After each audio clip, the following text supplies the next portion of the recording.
নমস্কার, শুভ সন্ধ্যা। আমি শর্মিষ্ঠা রয়েছে, শুরু করছি আজকে দেব দর্শন অনুষ্ঠান। মানুষ যখন হাঁটতে হাঁটতে দেওয়ালে পিঠ থেকে যায়, তখন কিন্তু আমরা এমন একজনকে খুঁজি এবং যে খোঁজার মধ্য দিয়ে আমাদের মনে সেই হতাশা দূর হয়, নতুন কনফিডেন্স পাই, নতুন আত্মবিশ্বাস আমাদের এগিয়ে যেতে সাহায্য করে, বা বলা যায় জীবনটাই যেন বদলে যায়। সেই বন্ধু যে শুধুমাত্র একজন মানুষ হবেন তা নয়। আমরা যখনই ভেঙে পড়ি, আমরা যখনই বারবার লড়াইয়ের পর আবার উঠে দাঁড়াতে চেষ্টা করি, বারবার বুক থুবড়ে পড়ার পরও আবারও নতুন আত্মপ্রত্যয় নিয়ে জেগে উঠি বা জেগে ওঠার কথা ভাবি, তখন আমরা একজনের ওপর আস্থা কোনোভাবেই হারাই না, তা হচ্ছে ঈশ্বর। কারণ ঈশ্বরের প্রতি আস্থা রেখে এগিয়ে যাওয়ার নামই কিন্তু নতুন কর্মজীবন, নতুন জীবনের একটা বীজ তৈরি হওয়া। আর অবশ্যই ঈশ্বরের কথা যখন বললাম, তখন আমাদের বলতেই হয় এই ঈশ্বর দর্শন, বা বলা যায় তার যে দেখানো পথ, এই পথটাকে আমরা এগিয়ে যেতে পারি নতুনভাবে।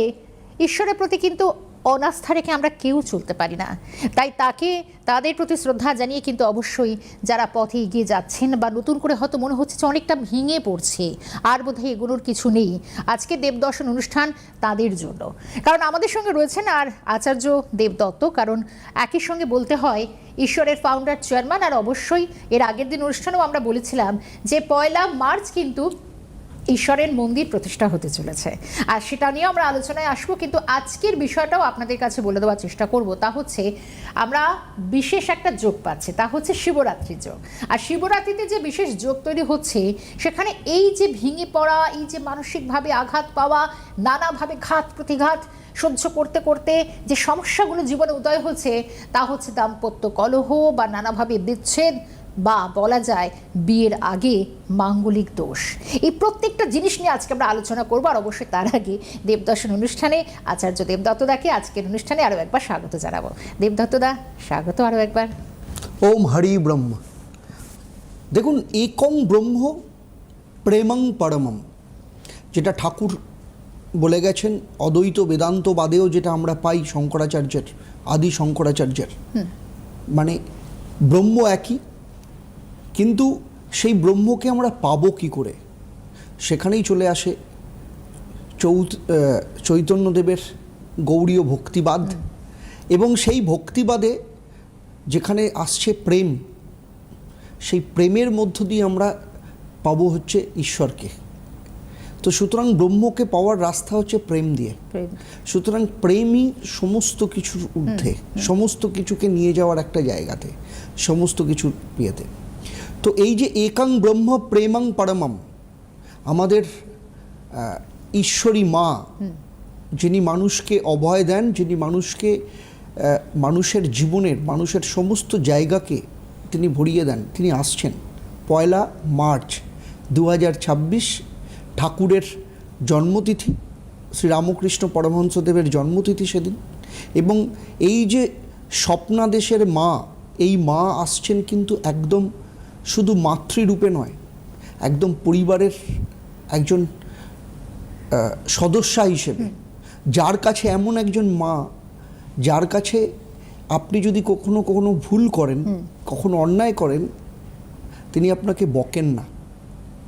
আমাদের যিনি মা আসছেন, তার ছবি, তার মূর্তি, যে রূপ আমরা, আমার স্বপ্নে যে রূপ, সেই রূপকে যদি ঠিকঠাকভাবে যদি প্রতিষ্ঠা করা যায়, তো সেখানে আপনারা দেখলেই বুঝতে পারবেন যে মানে ওই থাকে না অনেক সময় বাড়ির মা কাকিমা যারা বয়স্ক, যারা এরম জিভ বার করে, এই মা তুই এই ভুলটা করেছিস, আচ্ছা ঠিক আছে আমি দেখে নিচ্ছি, হ্যাঁ জিভ কেটে ফেলা, এই বাবা তুই এই অন্যায়টা করেছিস, আমি দেখছি তোকে, ঠিক আছে তুই সামলে নেওয়া, হ্যাঁ আমি সামলে নিচ্ছি, তুই চিন্তা করিস না, আমি আছি।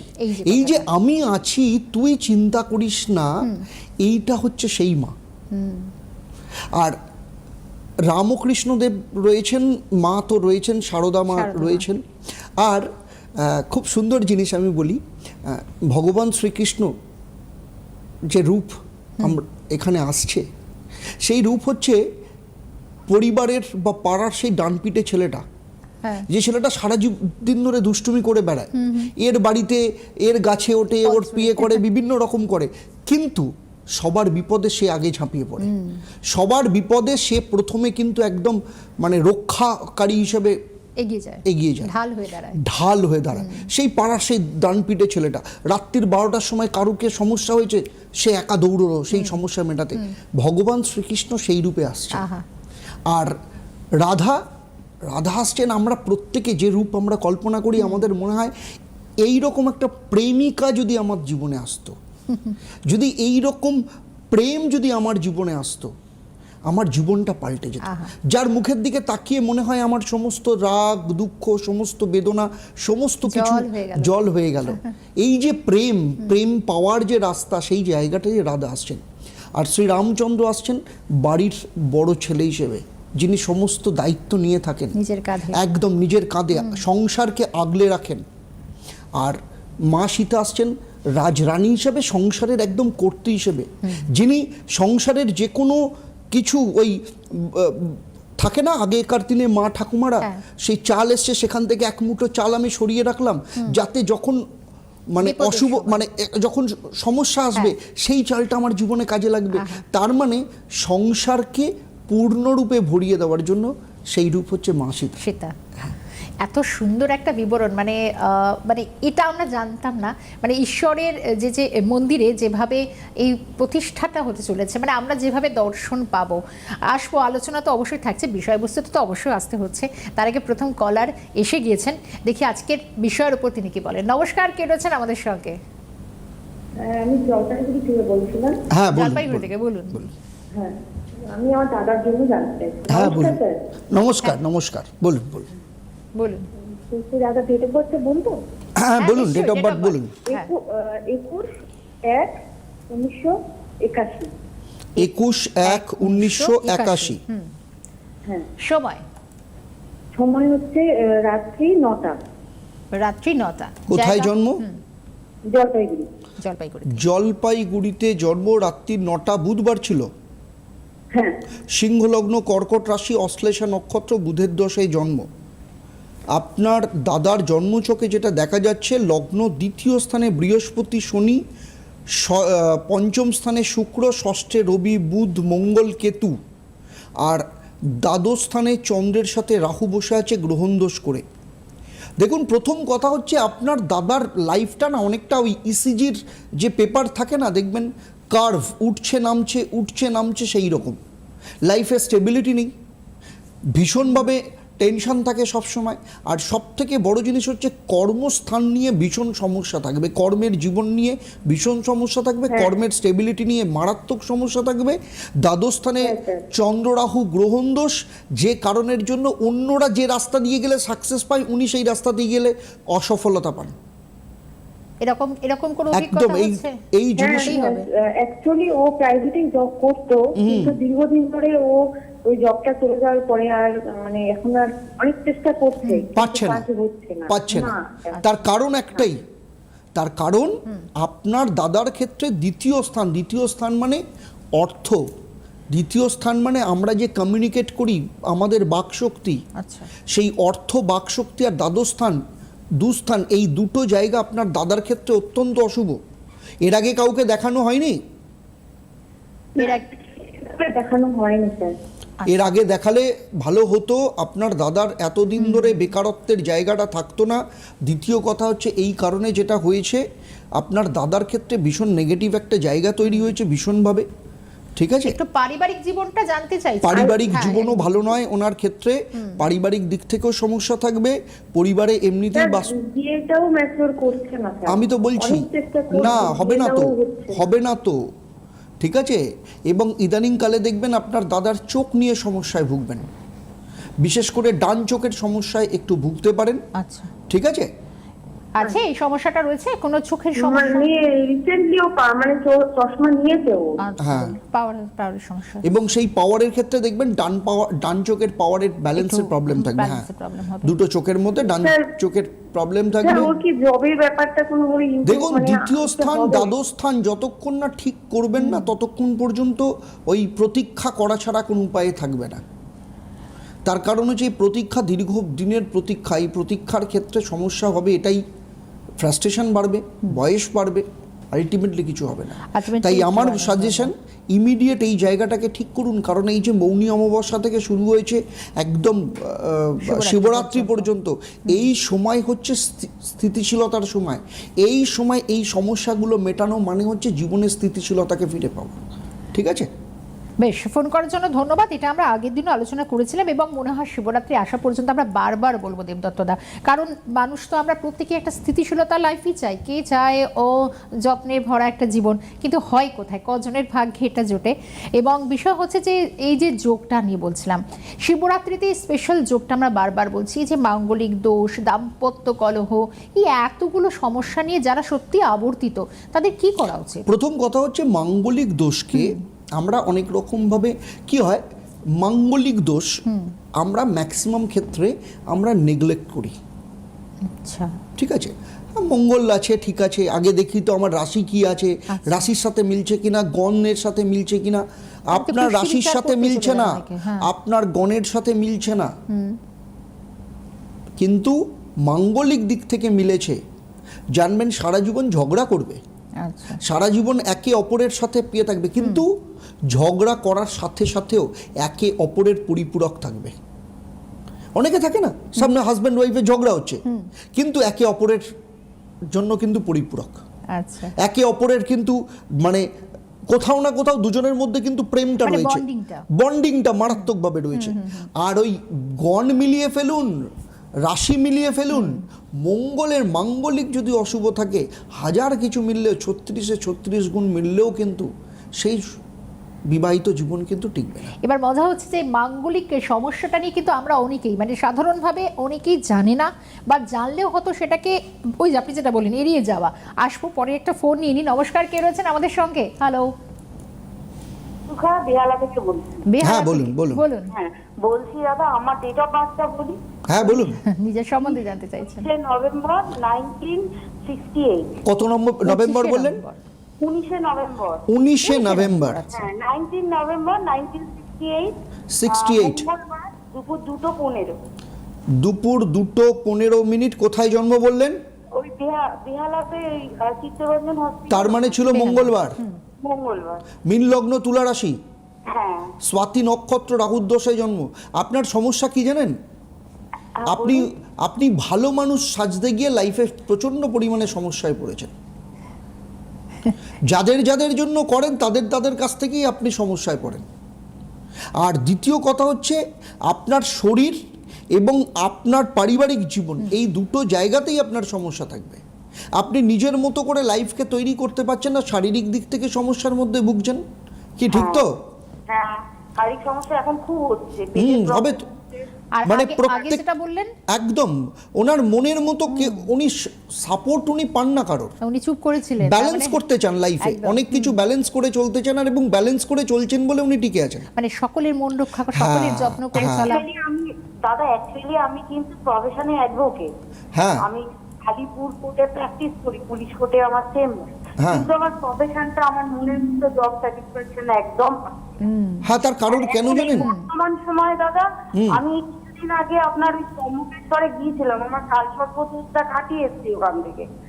আসার পরে 40 দিন ওদের কথা মতো নিরামিষ খেলেন, কিন্তু এখন বর্তমানে প্রচন্ড আর্থিক সমস্যা যাচ্ছে। দেখুন, আপনি যদি গাছের ওপর থেকে জল ঢালেন থরি না গাছটা বাঁচবে। যদি গাছের গোড়াতে সমস্যা থাকে, রুট ঠিক না হলে ফ্রুট ঠিক হয় না, বুঝতে পেরেছেন? তো আপনার ক্ষেত্রে কালসর্পযোগটা অন্যতম প্রবলেম, কিন্তু প্রবলেমটা অন্য জায়গায়। সেটা হচ্ছে আপনার কমিউনিকেশন। আপনি লোকের সাথে, আপনি আপনার পেশাতেও দেখবেন, কর্মজীবনেও দেখবেন, আপনি যে কমিউনিকেট করছেন কোথাও না কোথাও একটা গ্যাপ তৈরি হয়ে যাচ্ছে, যে কারণের জন্য আপনি ঠিকমতো আপনার যে পসার যতটা হওয়া উচিত সেখানেও সমস্যা হচ্ছে আপনার। এগুলোই ফেস করছেন তো? একদমই তাই। এত শত্রু, প্রফেশনের জায়গায় শত্রু, বাড়িতেও শত্রু। আমি তো প্রথমেই বললাম, এত ভালো মানুষ আসতে গিয়ে যাদের জন্য একদমই তাই। মানে এই জায়গাটাই দেবদত্তদা বলছেন, এই জায়গাটা বেশ। আর কিছু দেখুন, এখানে সব থেকে বড় সমস্যা কি জানেন? সমস্যা হচ্ছে আপনার ক্ষেত্রে লগ্ন এবং সপ্তম স্থান, এই দুটো জায়গা ঠিক করুন। লগ্ন এবং সপ্তম স্থান, এই দুটো জায়গা ঠিক করুন। কারণ এই দুটো জায়গা ঠিক করলে আপনি আপনার লাইফে কনফিডেন্স ফিরে পাবেন। শুধু তাই নয়, হঠাৎ হঠাৎ মাথা গরম হয়ে যাওয়া, তারপরে আপনি যে কোনো কিছু জাজ করতে না পারা, যে কোনো পরিস্থিতিকে আপনি বুঝতে না পারা, আর সবসময় আপনার মনে হয় আপনি অন্য লোককে খুশি করলে আপনি ভালো থাকবেন, এটা ভুল। আর দ্বিতীয় কথা হচ্ছে অ্যাডভোকেট হিসেবে যে কনফিডেন্স লেভেল, যে কনভিকশন লেভেল সেটা আপনার থাকার দরকার, সেটা কোথাও না কোথাও ল্যাক হচ্ছে। ঠিক কথা। আর বলছি দাদা, এখন মানে এই যে আর্থিক সমস্যাটা প্রচন্ড পরিমাণে চলছে, এটা কবে? আপনি লিকুইড ফুড খেতে বেশি পছন্দ করেন? লিকুইড ফুড, হ্যাঁ। হ্যাঁ, ঠিক আছে। বেশ, এবং মাছ, মাংস, ডিমের মধ্যে মাছটা আপনার একটু বেশি একটু প্রিয়। প্রিয়, তাই তো? হ্যাঁ হ্যাঁ, হ্যাঁ হ্যাঁ। দেখুন, তাই সেই জন্যই বললাম লগ্ন সপ্তম স্থানটাকে ঠিক করুন, আপনার প্রশ্নের উত্তর আপনার নিজেই লাইফের পেয়ে যাবেন। একদম পেয়ে যাবেন। একদম তাই, কিন্তু তার জন্য নিজেকে একটু ভাবতে হবে এই জায়গাটায়। আর এটা আমরা প্রতিদিন বলে থাকি, মানে দেবদত্তদা দেবদর্শন অনুষ্ঠানে এটা সত্যি কথা। দেখুন, আমরা সত্যি গাছের ওপর দিয়ে যতই জল ঢালি না কেন, সেটা তো পাতাগুলো ভিজছে, কিন্তু আমার যে রুট, সেই রুটটা যদি ঠিক না হয়, সেটা যদি সঠিক পরিচর্যা না পায়, তাহলে তো গোটা গাছটা আস্তে আস্তে আপনার চোখের সামনে দেখবেন কখন যেন মুষড়ে পড়েছে। আমরা এটা চাই না, আমরা জীবনকে মুষড়ে দিতে চাই না দেবদত্তদা, এটাই তো আলোচনা। আমরা মাঙ্গলিক যোগ নিয়ে কথা বলছি, সঙ্গে রয়েছে বিবাহ দাম্পত্য জীবন। হয়তো এনার ক্ষেত্রে যেটা, এটা ইনিও তো মাঙ্গলিক। হ্যাঁ, তো মাঙ্গলিক দোষের ক্ষেত্রে উনি সংসারে না, এই যে সক্রিয় পাবেন কিনা? আমার প্রশ্নটা হচ্ছে মাঙ্গলিকের বিষয়টা না অবগত হয়ে বা আমি এড়িয়ে গিয়ে। দেখুন, প্রথম যারা কথা বিবাহে হচ্ছে প্রবেশ মানুষের করে। মধ্যে অনেক ধারণা আছে। হ্যাঁ। লগ্নে মঙ্গল থাকলে মাঙ্গলিক, চতুর্থে মঙ্গল থাকলে মাঙ্গলিক, লগ্নে মঙ্গল থাকলে মাঙ্গলিককে হিসেবে আজকের মডার্ন অ্যাস্ট্রোলজিতে লগ্নে মঙ্গলকে মাঙ্গলিক হিসেবে ধরা হয় না। ধরা হয় না? না। আচ্ছা। ধরা উচিত না। তার কারণ হচ্ছে লগ্নে মঙ্গল না থাকলে সে তার লাইফে কনফিডেন্সই আসবে না। লগ্নে মঙ্গল না থাকলে তার জীবনে কনভিকশন লেভেল আসবে না। লগ্নে মঙ্গল না থাকলে সে জীবনের অন্য কিছুকে ভ্যালু দিতে পারবে না। কিন্তু জায়গাটা অন্য জায়গায়। চতুর্থ মঙ্গল যদি না থাকে, আর মঙ্গল ব্যাপারটা হচ্ছে যে কোনো জায়গার প্রথম কথা হচ্ছে মঙ্গল যেখানেই বসে থাকুক না কেন, সে শুভ না অশুভ সেটা আগে ফার্স্ট ইম্পর্টেন্ট। আচ্ছা, ঠিক আছে। শুভ মানে কি, কার নক্ষত্রে বসে আছে সেই নক্ষত্র অনুযায়ী, এগুলো টেকনিক্যাল জায়গা, আমি বুঝি না। কিন্তু চতুর্থে মঙ্গল যদি মঙ্গল যদি না থাকে, তার জীবনে সম্পত্তি হবে কি করে? তো এই যে ব্যাপারটা, তার বাড়ি ঘর সম্পত্তির জায়গাটা তো হবে না। ফলে চতুর্থে মঙ্গল থাকা মানেই মাঙ্গলিক সেটা নয়। আচ্ছা। মাঙ্গলিক মানে কি, আমি আমার বিয়ে যার সাথে করব, তার বাড়ির সাথে আমার সাথে সম্পর্ক কেমন থাকবে, বা আমার যে জীবনের যে জীবন সঙ্গী হবে তার সাথে আমার সম্পর্ক কেমন থাকবে, লাইফ পার্টনার। একদম। সপ্তমে মঙ্গল চূড়ান্ত পরিমাণে মাঙ্গলিক, অষ্টমে মঙ্গল চূড়ান্ত পরিমাণে মাঙ্গলিক, ষষ্ঠে মঙ্গল চূড়ান্ত পরিমাণে মাঙ্গলিক, দ্বাদশে মঙ্গল চূড়ান্ত পরিমাণে মাঙ্গলিক।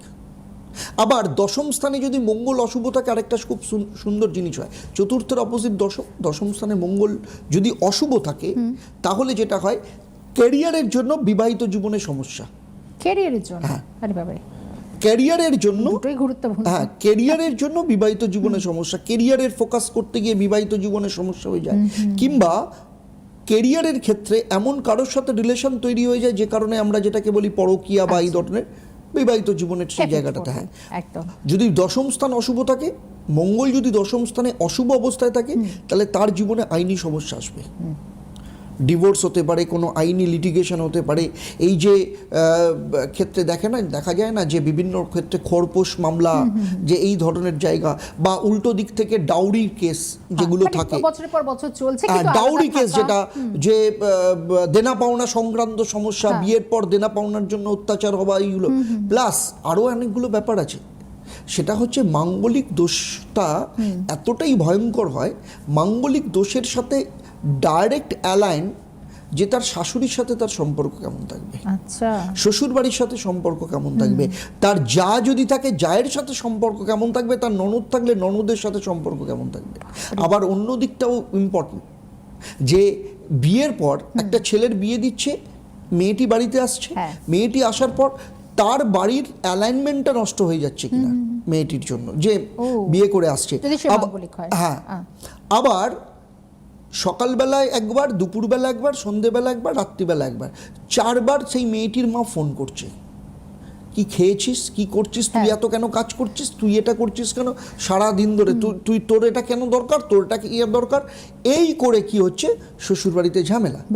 তো এই যে জায়গাগুলো, এই সমস্ত কিছু একটা বিবাহের ক্ষেত্রে ওই যে আমার কটা গুণ মিলল তা দিয়ে না পুরো দেখে। হয় না, হ্যাঁ, তার থেকে বরঞ্চ এই বিষয়গুলো দেখা আসবো। উচিত। প্রতিকারটা অবশ্যই আমাদের জানতে হবে, তা না হলে শেষ করা যাবে না। আসবো একটা ফোন নিয়ে নিই আগে। নমস্কার, কে রয়েছেন আমাদের সঙ্গে?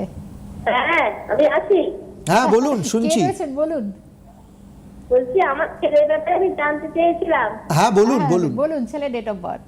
1988 হ্যাঁ 8ই এপ্রিল 8ই এপ্রিল 1988। সময়? সন্ধ্যা 6:30। কোথায় জন্ম? ঘাটাল, পশ্চিম মেদিনীপুর।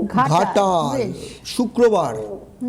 পশ্চিম মেদিনীপুর, হ্যাঁ। শুক্রবার, তুলা লগ্ন, ধনুরাশি, মূলা নক্ষত্র, কেতুর দশায় জন্ম। আপনার ছেলের ক্ষেত্রে যেটা দেখা যাচ্ছে, লগ্ন তৃতীয় শনিচন্দ্র, চতুর্থে মঙ্গল, পঞ্চমে রাহু, ষষ্ঠে রবি বুধ, সপ্তমে বৃহস্পতি, অষ্টমে শুক্র, একাদশ স্থানে কেতু। আপনার ছেলের বিবাহিত জীবন কেমন? বিয়ে এবং বিবাহিত জীবন? বিয়ে হচ্ছে না বলে ফোন করলাম।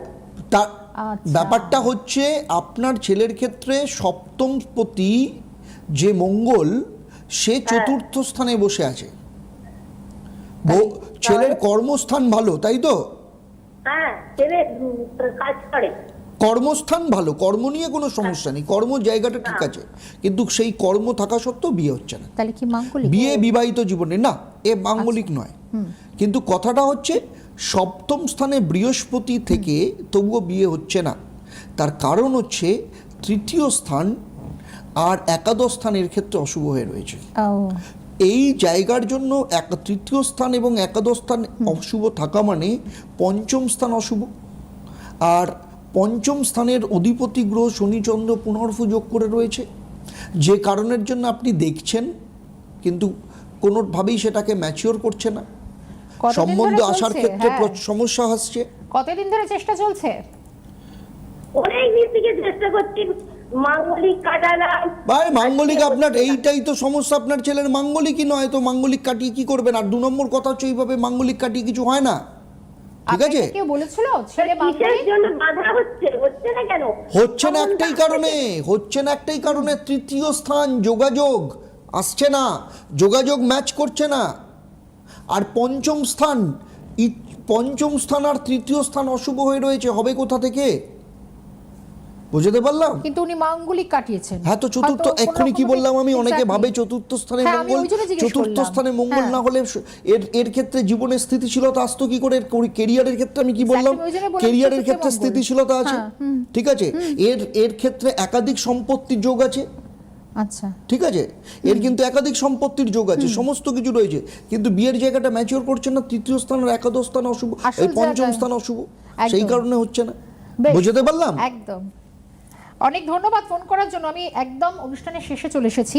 যাদের মনে এখনো অনেক প্রশ্ন রয়েছে তাদের জন্য বলি, দেখুন আমার বাঁদিকে নাম্বার যাচ্ছে, সেখানে অবশ্য ফোন করে আপনারা কন্ট্যাক্ট করুন। এছাড়া ভিডিও কল বুকিং 9830078634 এই নাম্বারে। আর সময়টা একদম ফুরিয়ে গেল। দেবদত্তদা, ঠিক প্রতিকার খুব সংক্ষেপে জানবো, আবার আমরা ডিটেলে আসবো। প্রথম কথা হচ্ছে আগে জানতে হবে প্রবলেমটা কোথায়, সেই প্রবলেমটা জেনে তারপরে কিন্তু আইডেন্টিফাই করে তারপর কিন্তু সেই জায়গাটাকে ঠিক করা ভীষণ দরকার। আর প্র্যাকটিক্যালি বলছি, যাদের জীবনের মনে হচ্ছে স্থিতিশীলতার দরকার, শান্তি, স্থিতি, হ্যাঁ, সমৃদ্ধি, শিবরাত্রি, এই জায়গাটাকে যদি ঠিক করতে হয় তাহলে এই মৌনী অমাবস্যা থেকে যে যোগ শুরু হয়েছে একদম শিবরাত্রি পর্যন্ত, এই যোগ কিন্তু অত্যন্ত শুভ, অত্যন্ত শুভ। অনেক ধন্যবাদ জানাবো দেবদত্তদা সুন্দরভাবে একটা আলোচনা ফুটিয়ে তোলার জন্য। আর অবশ্যই যা যা আরও বাকি থেকে গেল এখানে শেষ করছে আজকে দেবদর্শন। পরবর্তী আবারও আলোচনায় ফিরবো। ভালো থাকবেন, নমস্কার।